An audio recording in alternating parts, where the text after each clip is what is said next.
Quand un parti politique accuse l'État de marcher sur la loi, ce n'est plus un simple débat, c'est un signal d'alarme nationale. Le PPACI monte au créneau et dénonce un non-respect de la Constitution.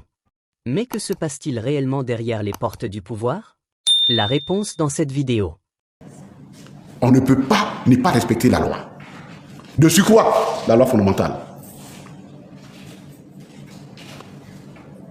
Expliquez-moi. Qu'est-ce qui peut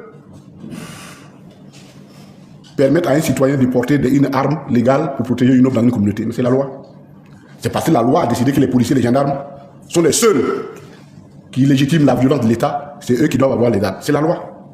Sinon, s'il n'y a pas de loi, pourquoi quelqu'un va porter une arme et moi je ne vais pas porter une arme? C'est la loi.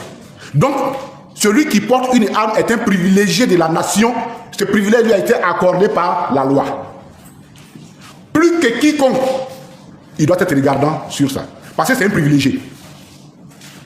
Seul un privilégié dans une république, dans un État, dans une communauté, a le droit de porter une arme. Donc, ça suppose que et la police et la gendarmerie, ils doivent exercer les choses dans le respect total de la loi. Puisque c'est ça qui leur donne des privilèges. C'est la même chose.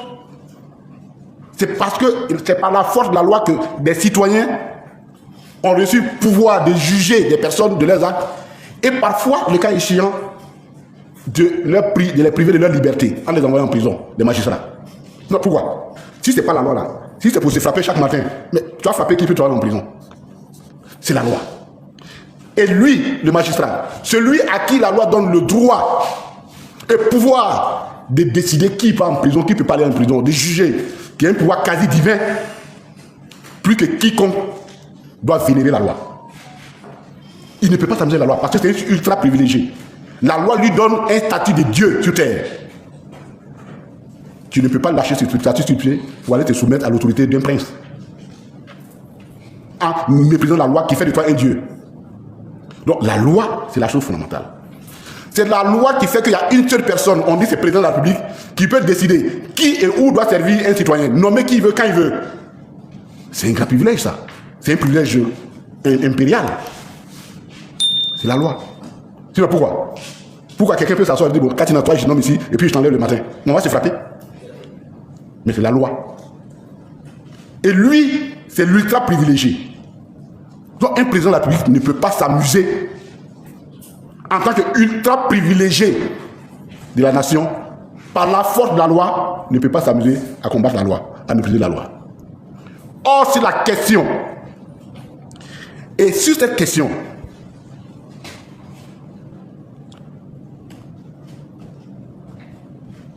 la limitation des mandats à 2 ans, à 2 mandats est une constante constitutionnelle depuis 2000. Est une constante constitutionnelle depuis 2000. Donc la position du président Laurent Gbagbo sur cette question et de PPACI, ce n'est pas une position d'animosité personnelle avec le président Ouattara. C'est une question de principe. Quand un texte est écrit, il faut le respecter. Je rappelle que dans ce pays, aucune personnalité politique n'a eu autant de respect que le président Houphouët-Boigny. Mais nous l'avons combattu, le président Laurent Gbagbo et ses camarades, parce que l'article 7 de la Constitution 1960 prévoyait le multipartisme. Et nous sommes battus contre ce monument-là pour obtenir le multipartisme. C'est pour la même raison, c'est pour sa même raison que nous nous battons contre le 4e mandat. Ce n'est pas un problème de personne. Parce que l'article 55 de notre constitution dit simplement qu'il faut que les mandats s'arrêtent à 2. Ce n'est pas un problème de personne, ce n'est même pas un problème d'animosité. Moi, personnellement, je n'ai aucune animosité vis-à-vis du président Ouattara. Et je ne crois pas que le président Gbagbo ait une animosité quelconque envers lui. Mais c'est une question de principe. Nous avons combattu Houphouët-Boigny parce que l'article 7 de notre constitution n'était pas respecté. Nous combattons actuellement pour le respect de l'article 55 de notre constitution. C'est un principe, c'est une constante et ce n'est pas un problème de personne. Parce qu'il faut respecter la loi.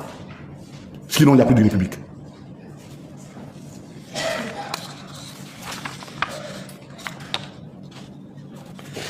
Alors, le dernier point sur lequel c'est rapidement, pourquoi l'île Pau, contrairement à ce qu'on dit.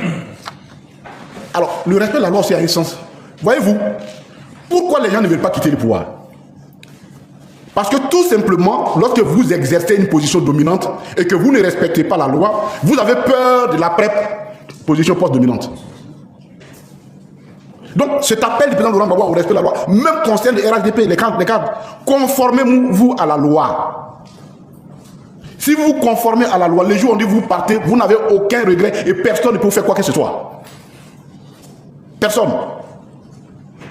Donc, c'est un appel républicain. Ce n'est pas pour des partis politiques. Celui qui respecte la loi n'a pas peur de perdre sa position dominante.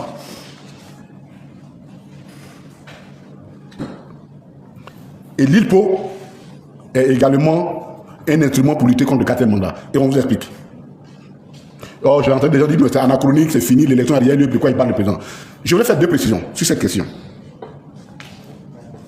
Premièrement, le président a dit qu'il s'opposait au quatrième mandat. Il n'a pas dit s'opposer seulement à l'élection. Il a dit on s'oppose au quatrième mandat. Le quatrième mandat va commencer le 8, parce qu'il prête tellement le 8. Le président Ouattara prête tellement le 8, en fait, si je m'en tiens aux informations qui circulent. Donc notre combat là, il ne s'arrête pas. Et comme nous n'avons pour seule arme que notre mobilisation pacifique, parce que nous, vraiment, on peut ne pas nous aimer. C'est normal, comme politique.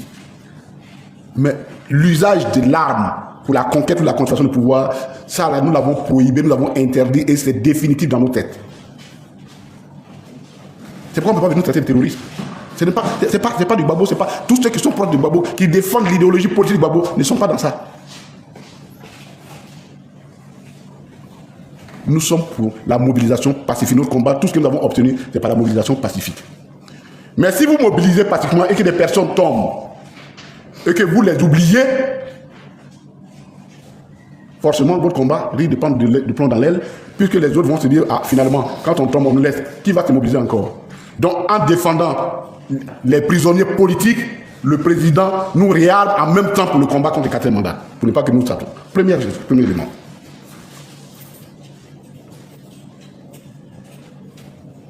Donc, l'ILPO apparaît aujourd'hui comme une réorganisation, un réarmement pour que nous nous mobilisions pour le quatrième mandat.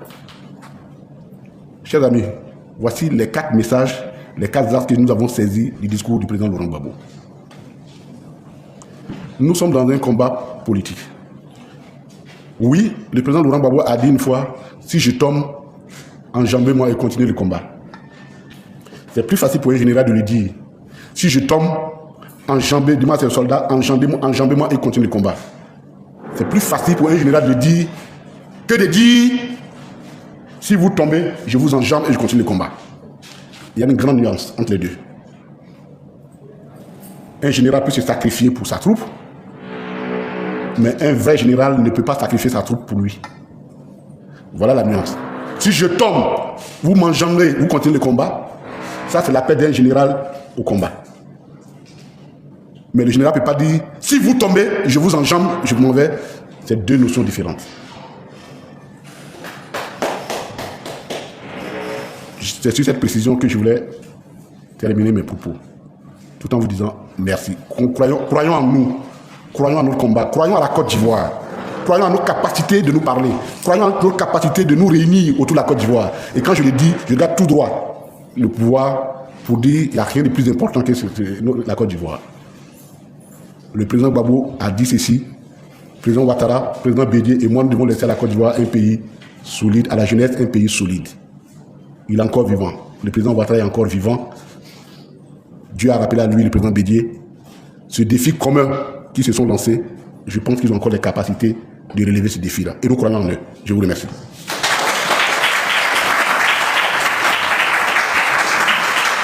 Merci d'être resté jusqu'à la fin. Donnez votre avis en commentaire. N'oubliez pas de vous abonner, de liker et d'activer la cloche de notification pour ne rien rater de nos prochaines vidéos.